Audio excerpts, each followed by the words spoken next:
This week on the show, the Red Sox heavyweight bout in Houston ends in a 2-2 draw with the Astros. What went right and what went wrong? We'll answer those questions. Plus, talk about your hottest takes from Twitter. All that and more coming up. Calling It starts right now.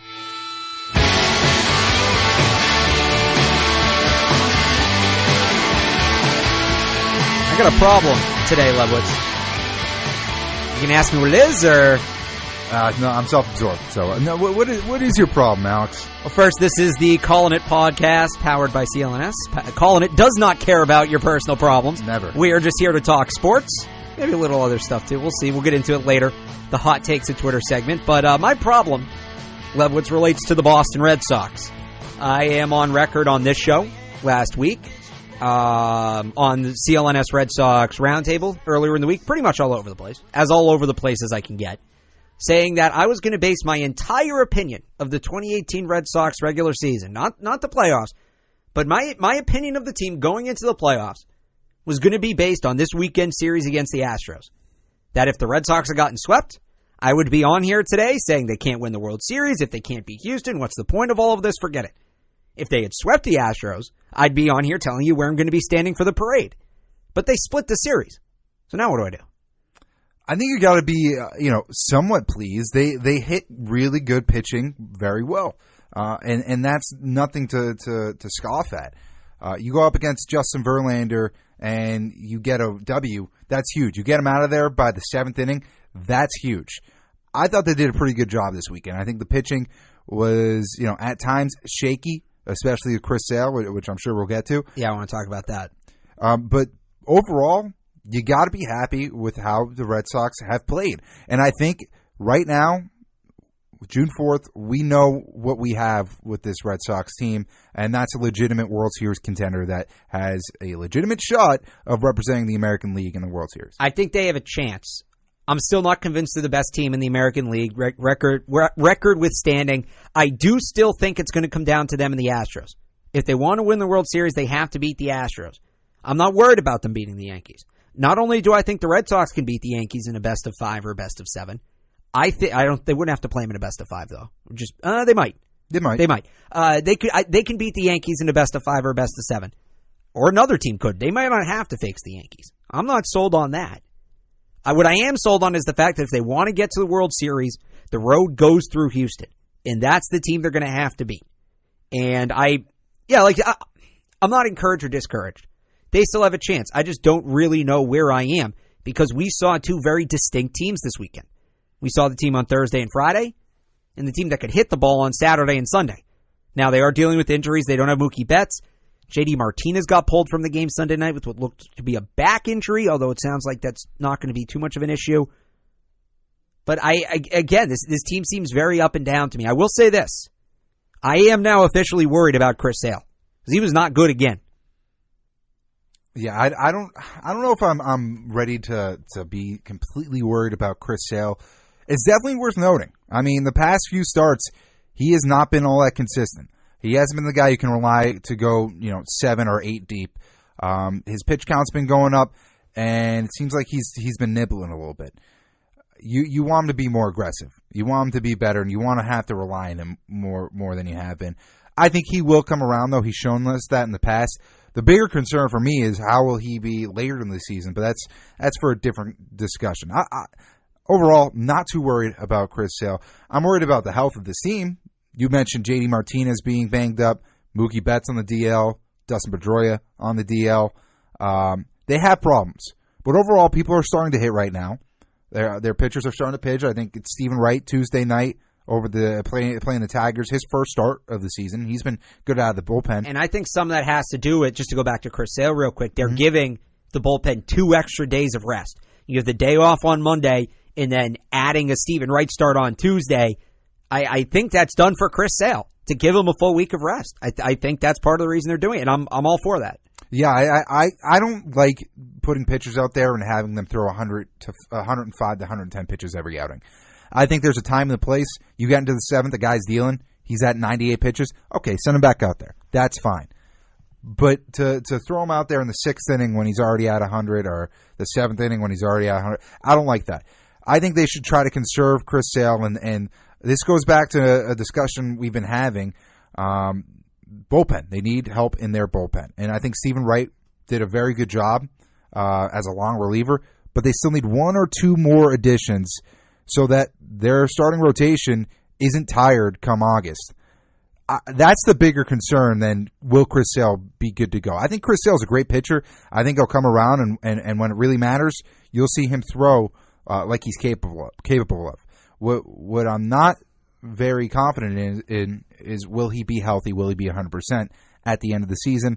Right now is just it's a slump. That's all it is. It's just tough sledding for him, and I think part of the problem is he's a guy that, and we know the strikeout numbers, but his stuff is so nasty that he can leave it in the strike zone. Even if the guy hits it, he can get out. He can pitch to contact and confidently get out. His stuff hasn't been in this last month what it's been his previous time in Boston. If he can get that back, I'm fine. But we all know the way Chris Sale throws the ball. We've seen it. I mean, TJ, is that in the discussion here?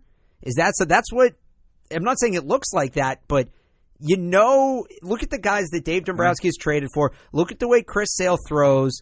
This guy's elbow is not invincible. Yeah, that's just what I'm getting. And it goes back to your pitch count thing. I'm fine if they start giving him more time off because I think it's wear and tear on that elbow. Yeah, and Tommy John. I was trying not to say it. I don't know if that's gonna happen. But you do see a lot of people talk about him like he's this mythical figure. Like, oh, he can throw so hard and he's only 125 pounds. Like, this is crazy. Like, yeah, at some point maybe there'll be some give there. He does wear down as the season goes on. Maybe he's been due for some type of surgery. Who knows? But you've seen it in the NBA. LeBron James in the years past, he's taken 2 weeks off at a time. Why not skip 2 starts for Chris Sale in the middle of the season? I don't think he will. Well, that's just the problem. He's more of a competitor than LeBron James is. We'll talk about that later in the show. I don't think he'd be okay with that. And is that really ever done? That's another concern. No, because part of it is once you get into the season, you need to keep throwing. And I'm not saying I don't want this to come off as send Chris Sale down, Phantom DL. No. Those are safe for the David Prices of the world and the Drew Pomerantzes of the world. All I'm saying is maybe his next 2 or 3 starts, you pitch cap him at 80. You pitch cap him at 5 innings. Even if he's throwing great, you say, look, Chris, we just need you throwing a few less pitches here, and it is what it is. Yeah, and even if he does sit out 2 weeks, being in game is valuable. Like that is a big thing.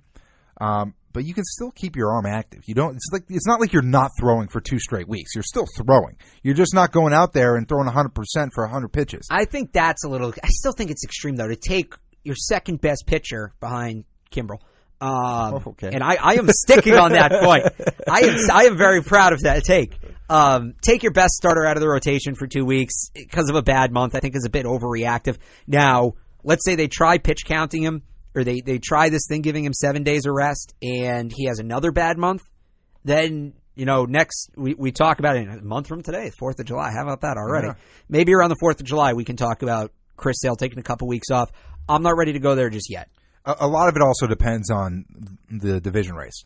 They're only, again, it's June 4th. They're only a game ahead of the Yankees right now. And winning percentage-wise, they are behind the Yankees. So is it really worth risking that lead to give Chris Sale, that start? It's much easier, or Chris Sale the time off. It's much easier to win a 5-game series than it is to win a 1-game series. And that wild card spot is a big drop-off from winning the division.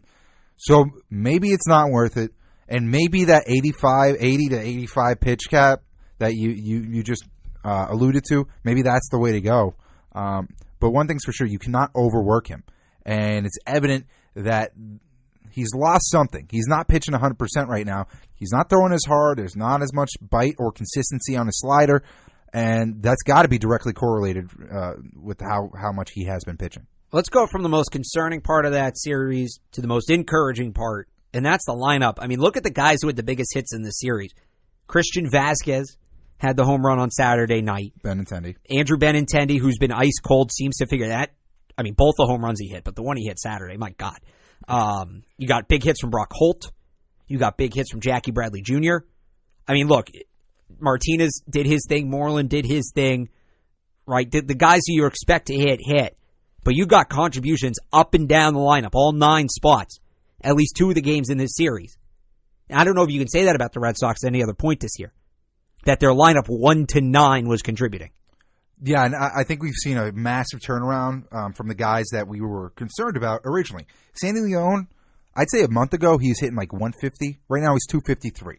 Vasquez, we just talked about him. He started to pick it up a little bit. So he's over 200, I think. Yeah, and so that catcher spot, which was the worst offensively in the league, has really started to pick up the slack. And I figured that would happen. They were better than what they were playing like. Jackie Bradley Jr., I mean, he's going to hit well sometimes. He's hot. You know what it is. Just embrace it while it's here. Exactly. That's literally, seriously, make it count while it's here. If Jackie Bradley's hot, they should be winning 2 of every 3 games. And then when he goes cold again, whatever. But while he's hot, they should be winning a lot more often than not. Absolutely. Take advantage of it. Take advantage of it, for sure. And Benintendi, who I think is the biggest breakthrough, I want to say since April 25th, Jared Carrabis had a tweet about this. He's been hitting like 351, 8 home runs, something ridiculous. He's turned it around. And Andrew Benintendi is someone that you just watch him play. You know, right. You knew it was a slow start, but it was still kind of waiting for him to break out of it. And the big one for me is Brock Holt. Who was 319. 2 for 4 on Sunday, 3 RBIs. He's hitting with a little bit of power now, too. And if Pedroia is going to stay on the DL, and I think this trip now is a lot longer than 10 days. I think we're looking at least another month. It's going to help. It's really going to help to have that guy, because Eduardo Nunez, do you know Eduardo Nunez is close to setting the record for the most plate appearances without a walk in Red Sox history, most consecutive plate appearances? It's up to like 160-something. Isn't that part of the reason we love him, though? He's just so scrappy. He doesn't make contact. Yeah, but Him and Devers couldn't hit a beach ball right now. That's true. And Devers is a concern. One person we didn't mention who's playing very well. Do we just want to list the roster? We could, but this is one guy who I think we should mention. Who I want to say is one of the most underappreciated player in the past half decade on the Red Sox roster. That's Mitch Moreland. I think he's big Mitch Moreland guy over here. I like Mitch Moreland. I think everyone likes him, but no one really gives him the credit he's deserved. He's a consistent 20 home run a year, 25 home run a year guy, and you know what you're going to get from him. He's a Gold Glover, and right now he's hitting 305, went 3 for 4 in last night's game, on Sunday night's game as well. So yeah, the thing with Mitch Moreland, there were people who wanted them to drop $20 million a year on Eric Hosmer this offseason as a replacement? And they're paying Moreland what? He's putting up better numbers. He is. And you know what? It's funny because Brian Borders, one of our friends, he was the one who said Mitch Moreland is better than Eric Hosmer. Not a better investment. Not this is a better deal for the Red Sox. No, he's better. Flat out, just a better baseball player than Eric Hosmer. I laughed at it hysterically, and I thought he was a moron. Brian does know a lot about baseball. I probably should have trusted his opinion. He's kind of being proven right. And I don't want to go as far to say that Mitch Moreland's a better player than Hosmer. He's older. He's probably doesn't have as great of numbers career-wise. But this year, he's playing really well. And he's really, really embraced the fact that he is the number one guy at first base. It's making the Hanley move look somewhat okay. Even given the Betts and Pedroia injuries. All right, so Red Sox right in the thick of things. Schedule gets easier again now, and then they got the Yankees at the end of the month, June into July. So, until then, I guess you just hope win 2 out of every 3, at least win the majority of the series from here on out until you get to the Yankees. And if they're still ahead in the division by the time they get to that series, and they can stretch it to 4 or 5 games heading into July, I feel pretty good about that. Yeah, heading to the All-Star break, it's a good spot to be in. All right, so earlier on Monday, we reached out to Twitter. We wanted your hottest takes of the day. We'll go through some of those next. Keep it right here. You listen to Callin' It, powered by CLNS. Callin' It is brought to you by American Broadcast Coaches, training the next generation of media talent and communicators. For more information, check out AmericanBroadcastCoaches.com.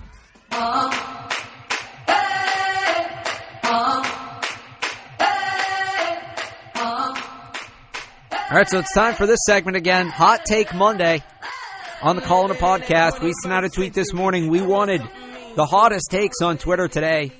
We got some good ones, as always. Start with a take from me, and then a take from Lebowitz, and then we'll get into the ones on Twitter. Lebowitz, start with yours. Okay, my take, and this is kind of going off of the latest Dustin Pedroia injury updates. His contract expires at the end of 2021. He signed that massive, 8-year deal a couple years ago. It's like 15 per. Yeah, 15 per, give or take. By that point, it'll be 13 or 12. And so I don't think he's going to make it. He'll be 37 at that point. I don't think this is really that hard of a take. People forget Dustin Pedroia is 34 years old.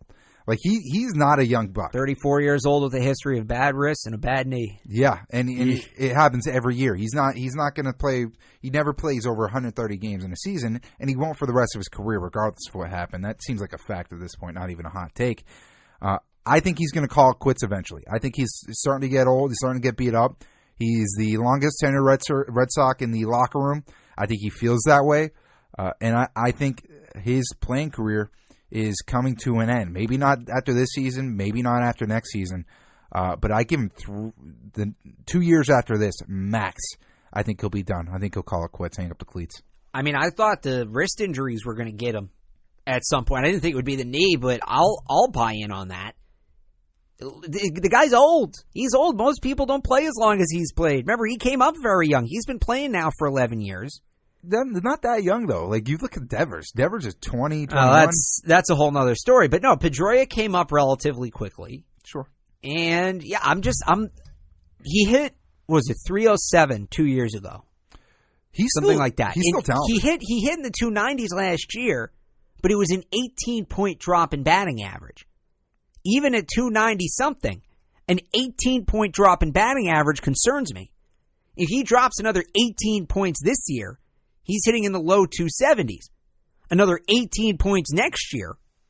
And this is if it's a steady decline, not an exponential decline. If it's just a steady decline, he'll hit in the 270s this year, in the high 240s to low 250s next year, with no power. Is that worth it? It doesn't seem like it. And I don't know. His bat speed's definitely slowing down. He's slowing down in general. He's still an unbelievable defensive second baseman, one of the best in the league, which is a testament to his work ethic. Not to take away from his career, he's a borderline MLB Hall of Famer. I could see the Red Sox retiring his number. Like, he's had an outstanding career, but so did David Ortiz. I'm not calling for David Ortiz to come back. I'm not calling for them to put Pedro Martinez back on the mound. He gave up a home run to Julio Lugo in the alumni game, the worst hitter in the last century, statistically. There is a number that proves that. I hate Julio Lugo. I don't know if you know my Julio Lugo history. I cannot stand that guy. It's not hard to hate He was so bad. I think that, well, first of all, just to address Ortiz, I would gladly accept. Well, yeah, okay, but you know what I like. I know what you're saying. Yeah. I know what you're saying. Just because somebody's a legend doesn't mean that they get to start forever and ever. Look at what's going on with the Patriots and Brady. Yeah, although he seems like he can. I think he's done relatively soon. I think internally maybe they're getting sick of him in some ways, especially after last season. As a leader, you can talk about that's a whole nother discussion, but he's clearly less effective than he used to be, and the retirement of David Ortiz showcased exactly why. So we'll see. I think he's still a productive player. I still think he'll be a good addition to the lineup. Yeah, but he's not going to be in the 2-hole. I think he'll be a bottom third guy. He's done winning Silver Sluggers. Yes, those days are behind him. And look, we'll see if they take a middle infielder in the first 5 rounds of this draft. Heads up. Which especially if it's a college guy. I think they might do anyway. Well, college guy is definitely different than a high school guy. Yeah, because it's going to be quicker development. But I think they're probably going to be looking there anyway. And not only because of Pedroia, that could be because of Bogarts, too. Right. What's his future with the Red Sox? They got some guys there. They got C.J. Chatham is a guy that they like, a shortstop. They Chavis, got a couple who they're going to have to move somewhere. Well, Chavis, I think, is only a third baseman. We'll play first probably. Maybe. Day. We'll say. Sam Travis, who knows? You could break down the MLB draft for hours. It would mean nothing. All right. Next hot take. My hot take of the day is not my usual scathing take, but it is something that I am very into. I am optimistic about Madden 19's franchise mode. Now, I know that take doesn't have a wide appeal, but let me explain.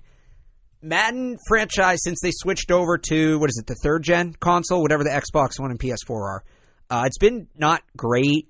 They've done a couple cool things, but overall, they've never gotten back to that heyday of Madden 04, Madden 05, Madden 06. And it's been a disappointment. In my opinion, I think a lot of people would agree franchise mode is the best mode, whether it's online or offline. The draft sucks. The scouting means nothing. Free agency is kind of warped. You can get whatever player you want. The in-season stuff is really static. It's been disappointing. You don't really feel like you're building a team. It feels like you're just playing a video game. Whereas, I mean, you look at the 2K franchises right now, they couldn't be any more in depth. It's outstanding. But Madden's got a new guy in charge of their EA brought in a new guy to run the franchise, and they're out this weekend. I mean, talking to 2K, calling out 2K, saying that the Madden franchise this year will be unparalleled. Some of the details came out, and there'll be more later in the week, that they've added customized draft classes, which is awesome. That's something 2K has. Talked about adding some scheme stuff. They finally updated the depth charts. They added modern positions. So instead of just wide receiver now, it's outside receiver and slot receiver. They've added pass rushing defensive ends.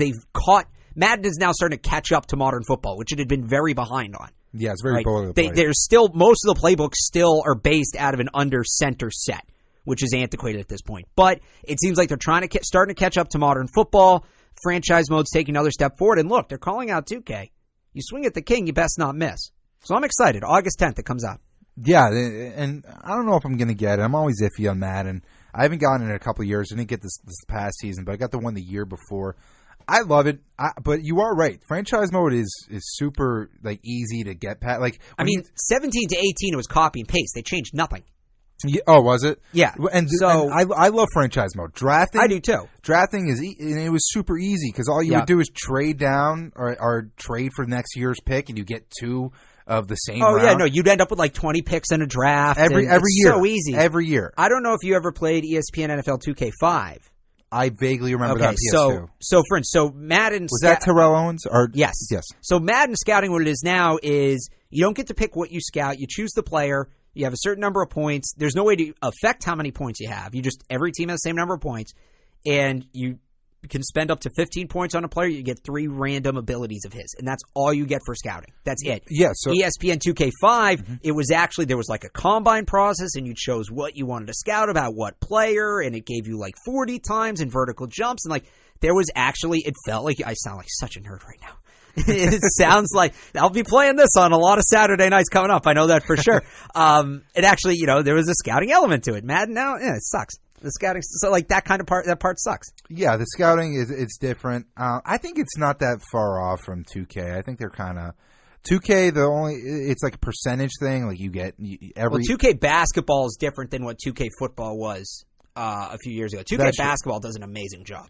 They do a decent job, and I don't know. We'll see. It seems like every 2 years, each of these games makes a big jump. And the in-between years are similar to the previous one. So you think, given that Madden 18 was very similar to the previous one? Even similar to 16. It's really been 3 years. They're due for an overhaul. A big change. So, but where's it going? Do you ever think about, in regard to media in general, and just how far we've advanced in regard to quality? Deep. Where is this going? I think high definition and the what are they called, 4K TVs, they're pretty remarkable in quality. How does it get better? No, it looks beautiful, but still the artificial intelligence on the game isn't great. Mm-hmm. There's still certain plays that no matter what you run them, they always work. It's just they got to get more and more in depth with the programming until it really. You play Madden enough, it does get repetitive. As in depth as it is right now, eventually the playbooks will get deeper, the route trees will get deeper, and eventually they're going to try to reach a point where it's indistinguishable from the real game. When the artificial intelligence is to the point that you can play another human being. But then the computers can think like human beings, and then the world ends. So I'm in no rush to get there. All right, that was wow. We did 10 minutes on those 2 takes. Okay, Great. let's go to the takes at Twitter here. Let's start with this. I want to end with that one. No, let's start with this one. This is from Connor on Twitter. At Connor Wine. At Connor Wine. He has a weird feeling. So it's not a take, it's a feeling, but we'll count it. I have a weird feeling LeBron stays in Cleveland. I need more information here. What is this feeling based on? Well, you know what? It's easy to dismiss this one. But the reality is, there isn't one destination that you look at and you're like, that's a perfect fit for LeBron James. There isn't, but I can tell you Cleveland's not where he's going. I don't know where he is, but it's not Cleveland. I don't know. Depends what they do this offseason. I don't think it is. They can't do anything. They have no money. They have that one pick. Did you see the video? It's like a 2-minute, 17-second stream of LeBron, George Hill, and J.R. Smith in Game 1 coming over to the bench at the end of regulation, LeBron realizing that they had a timeout to use, and then just looking off into space for a minute and a half. Where was Tyronn Lue? Yeah. He hates it there. He hates it. He can't get out quick enough. But will he like it anywhere? I feel like better in Cleveland. Don't get me wrong. Cleveland is a dysfunctional organization with a mediocre coach at best and an incompetent owner. Obviously, garbage roster and a garbage roster to boot. Obviously, a bad spot to play. But he's comfortable. He made it to the finals for the 8th straight year, whatever it is. And he's still playing like the best player in the world. And again, there's no destination that you look at and say, that's where he's going. Last week, Jordan Schultz, he brought up the Lakers. Basketball move-wise, I don't think that's a great spot for him. Maybe Paul George goes there, but we saw how he did in Oklahoma City this season. They didn't get too far. And I don't know if he'd have enough there to topple the Warriors. I think it's the Rockets. I think it's got to be the Rockets. The Rockets makes a lot more sense. Do they have the cap space? I don't know. They can figure it out. There's some way they can maneuver it. I mean, they'd have nobody left but Harden, LeBron, and Paul, but that's a hell of a lot better than what he's playing with right now. That's absolutely true, but what does that look like? How does that stain his legacy? His legacy's stained enough. It doesn't matter at this point. We gave him crap when he went to Miami. Yes, we gave Durant crap when he went to Golden State. But this seems like a whole nother level, and I don't know. The reality is people who hate LeBron will continue to hate him, and people who like him will continue to like him. So maybe he's not taking into consideration his legacy in a basketball sense, which would make an argument that LA is the destination for branding. So can I piggyback Connor's take here with one of my own? Go for it. LeBron and Kevin Durant will be playing for new teams next season. I think KD's out in Golden State. I think he's sick of it. I think he really regrets that decision. He doesn't look happy. He hasn't been playing well in the big spots. He really hasn't. Wait, repeat that? So you think Kevin Durant, he keeps signing these one-year deals. And I think the reason is eventually he's going to talk himself into leaving. I don't know where he's going, but I think he's done with Golden State. Especially if they win a title this year. He's got his 2 rings. He wasn't there the first time. I don't know. I think he likes it there. I think he likes being a guy who can sit back and let others take control. I think he likes the fact that there's other superstars in his market to take the load off. And I don't think he's really tough enough to start over. All I know is Dan Lifshatz from 98.5, who's kind of an NBA whisperer. He's on top of some of these things out of nowhere. He very tweeted aggressive out, on Twitter. I like it. Yeah, he tweeted out. He's your kind of tweeter. Yeah. He tweeted out 2 weeks ago, just out of the blue, it's going to be a major off-season for NBA superstar movement, more than we know. And he went down 2 lines at Warriors. Now, Steph's not going anywhere, and I know he doesn't think Klay Thompson or Draymond Green are superstars. He thinks they're stars. So, all I'm saying is, tea leaves? Maybe. We'll see. Another NBA player movement take. This one comes from Mark Matterai on Twitter. This is something we've talked about a lot on this show. He takes a new approach. The Celtics will not only not re-sign Marcus Smart, they will also trade Terry Rozier this offseason. So next season, no Smart, no Rozier, both gone. Smart walks for nothing. That's a hot take. I mean, they're keeping one of them.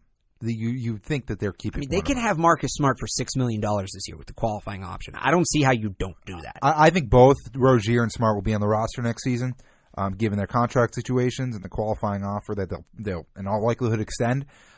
So it's really a question as to next year what's going to happen. I can't see them parting ways with both of them this year. That just makes no sense. I still think they trade Rozier this summer. I think that is the likely thing to happen. And the only way that they would do that is if they get in the top 5 of this draft. Yeah. Which I don't know if they even have enough to do that. I think they do. I'll say this: if both of those guys are gone, to Mark's point, if Smart and Rozier are gone, it may not be as cringeworthy as Celtics fans would feel it to be, because it means they probably brought in a superstar. If those 2 guys are gone, it probably means Anthony Davis or Karl Anthony Towns or Michael Porter Jr. or DeAndre Ayton is here. Yeah, I mean it's about the young guys that they'd get. They'd get a draft pick. I don't think they'd get an established star right now, but they continue to get younger. Well, not necessarily for those guys, but they may have to trade those guys to get the cap to bring in the big name. Yeah, that makes sense. Look, I think if they move those 2 guys, it's another spectacular offseason. The spectacular offseasons have been good for the Celtics thus far, but still no title. All right. How about a football take here, Lebowitz? Give it to me. Middle of the offseason. This isn't really a new take, but we'll discuss it. Billy says the Patriots traded the wrong quarterback. Really? That's media. Who are you talking about here? Brissett? That's low heat. That's low heat. Yeah. Tom Brady's still the best quarterback in the league. That's my take. I agree with them. I think, if you're talking about the future, they absolutely traded the wrong quarterback, and Brady has been proving that. Although there was a report that came out today, I saw it from Jeff Howe, that said that Brady and Gronk are ready to be return to camp. They're going to be and the Patriots have known about this for weeks. So maybe they've just been trying to mess with the media for the sake of it, and there's not as much drama as what's been led on. But regardless of that, yeah, Garoppolo was the move. I mean, Brady, he's getting older. If you win another Super Bowl, can Garoppolo win a Super Bowl with this current Patriots roster? He doesn't throw for 510 yards in that Super Bowl. I'll tell you that. Yeah, he wins a Super Bowl for this roster eventually. But another thing is, he's taking a lot more money than Brady does, so you wouldn't really have enough cap space to buy the other guys you need. All right, that's all we need to talk. That topic, honestly, is getting beaten into the ground. All right, this comes from Nick Mecca on Twitter. Even if the Capitals, win the Stanley Cup, Barry Trotz will not be their head coach next season. I mean, that would be extreme, but the NHL has a history of doing things like that. It's kind of like Doug Peterson in a way. Like, he was so close to being fired with the Eagles, but then he won the Super Bowl, and everyone forgets. He's a great coach. He's amazing. I don't know. I think you win the Stanley Cup. Maybe if you leave on your own, then maybe that's fine. But maybe if he gets fired like halfway through next season, if they don't start off well, you buy yourself at least one season. The way the Caps have been in the past 3 to 5 years, I think if he gets you to the Cup, you got to hold on him for a little bit. I think so. Good hot take, though. Good hot take. No one would think of that. No, that's a hot take. That is, nobody's talking about that. Yeah. That's a good one from Nick. Nick's actually got another too. He had a hotter one, yeah. Yeah, we got a couple non-sports takes. John Cena will become a bigger movie star than Dwayne Johnson. Dwayne Johnson's the biggest star on the planet. Yeah. So I don't know exactly how big John Cena can get that he would surpass Dwayne Johnson. I'm no entertainment expert. But I don't think, I think that would mean John Cena's the biggest movie star on the planet. Yeah, that would be a better way of getting to that point. John Cena will eventually be the biggest movie star on the planet. Isn't it saying the same thing? It is, yeah. And so I don't see it. I don't see it. I think John Cena is really funny. I actually do like him. But he was one of the best SNL hosts in the last 5 years. His episode was amazing. He was great. But you know what? He's a little short. He's a little too bulky. He's got to thin out if he's going to be, a big time. Look at Dwayne Johnson. Dwayne Johnson's massive. But Dwayne Johnson's not short. He's a big, intimidating figure. I think the height plays a factor in stardom unless you're Tom Cruise. No, so, that's fair. That's fair. He could become a massive action movie hero, but and he's a funny guy. He could do comedies too. Can he be a leading man though? I think we have yet to see it. He was in one action movie 10 years ago that was WWE produced. I don't know how well it did, but. Until people start calling for him to run for president, I don't think he's as big of a star as Dwayne Johnson. I agree with that. Right? Until people put him on a ticket with Tom Hanks, a presidential ticket with Tom Hanks. I don't know. All right, we got one more here before we wrap it up. And Lebowitz, you're going to need to give some backstory into this one. Sam Cooperman, at Sam Coop on Twitter. Pears are greater than apples. And I think there's a backstory here you may need to enlighten us with. Yeah, we had a massive Twitter argument. This goes back months, right? This was maybe 8 to 10 months ago, I want to say. And you guys can't figure out what the better fruit is? Well, we were talking about fruits and vegetables and just ranking them. Is a pear a fruit or a vegetable? Pear's a fruit. Okay. But you brought up carrots in the call on it response, and he piggybacked on carrots, then brought up hummus. It was a whole thing. And hummus, of course, made from chickpeas, which is a bean, not in the conversation. Anyway, aren't peanuts a vegetable? No, isn't a legume a kind of vegetable? I think it's pronounced legume. It's legume. Yeah, I know you're right. I think they're. You might be. I don't think so. I think maybe technically we need a botanist in here. Can we get a botanist in here? Where's Matt Damon? So that was a Martian reference. I got you there. So this stems back a while ago, and just long story short, it was an argument to see which was the best fruit, which fruits or vegetables stunk. In my opinion, pears stink. They're not worth anything. The consistency is gross. The flavor is non-existent. It's cardboard, in my opinion. The nutritional value might be great. I don't care about that, though. I want flavor. And if you're comparing them to apples, which he's doing in this situation, it is blasphemous. It's like comparing apples and oranges with pears. It's blasphemous, Stephen A. Smith voice, to allude to pears being superior than apples. It's not even a conversation. You have apple-flavored candy because apples taste good. They're sweet. Have you ever heard of a pear-flavored candy? Not that's consumed by anybody under the age of 65, no. No, exactly. It is disgusting. Have you ever heard of a pear pie? Is the expression as American as pear pie? Pear pie sounds like something you shouldn't say on air. It sounds like a swear because it is blasphemous. It is disgusting. It is gross. And anyone who says that they are superior to any other fruit, let alone apples, it should be institutionalized. That's my 2 cents. I've never eaten a pear. Good. Stay away from I don't know if you watch Always Sunny. I'm like Charlie Kelly. I've never eaten a pear. I like apples. I like apples. Can you try a pear and then report? How do you like these apples? How do you like these apples?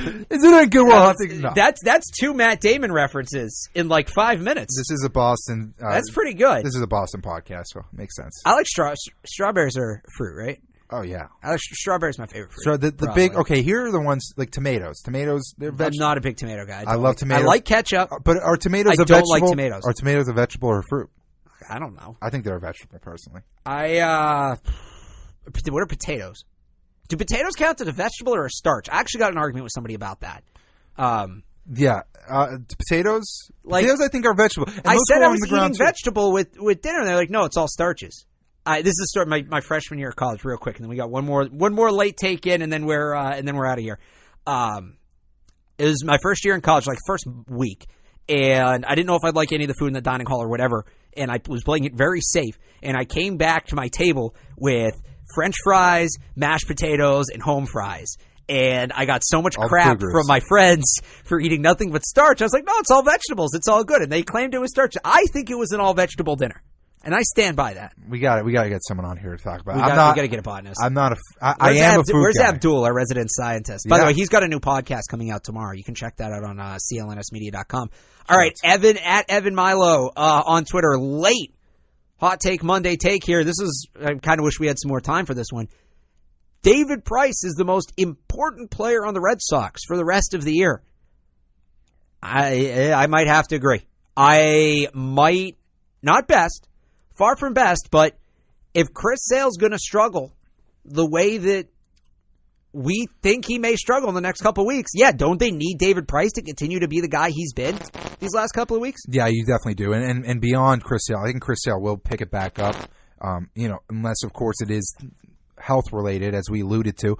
Drew Pomeranz is even a bigger concern, though. He's someone who he's bad. He's bad. Has been bad. But like last year, he was an all-star caliber guy. The year before that, he was an all-star. So he's a good pitcher. Will he pick it up? I think that's a big question, and I think he can. But yeah, you need to have at least 3 very good starters heading into the playoffs, and this is one of the reasons why the Astros concern me far more than the Yankees do. And one of the reasons I think the Red Sox will outlast the Yankees this season, although that does stem on the production from the starting rotation. Not only Chris Sale, but will Porcello keep it up? Will David Price keep it up? And will Pomeranz pick it back up? And can Stephen Wright even round off that rotation? Or will we have to rely on Eduardo Rodriguez?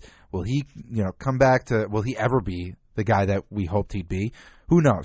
But it all starts and ends with that starting rotation. You can point at David Price as being the guy, but I think Pomeranz plays as big of a role, and obviously Chris Sale, his production is vital for the Red Sox to succeed. This is a text I got from somebody when Drew Pomeranz was pitching on Thursday.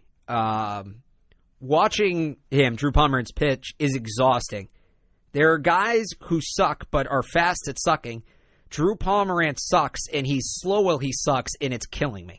That is valid. That's pretty fair. All right, only a 2-segment show. We're right at where we cut off last week. I can see here on the timer. So that's going to do it for us. We'll be back next week. Obviously, more Red Sox talk, and who knows, into the great green yonder we go of the summer sports. What, you got something? Yeah, next week we could be like done with everything but baseball. Could be the dog days probably begin next week. All right, so we'll finish that pear and apple discussion next week. Then, of course, can mark that up. All right, follow us on Twitter at Calling It Podcast. Check us out online, clnsmedia.com, and you can follow them on Twitter as well at clnsmedia. For Alex Lebowitz, I'm Alex Barth. This has been yet another edition of the Calling It Podcast. We thank you for listening, and we'll talk to you next week. Bye, everybody.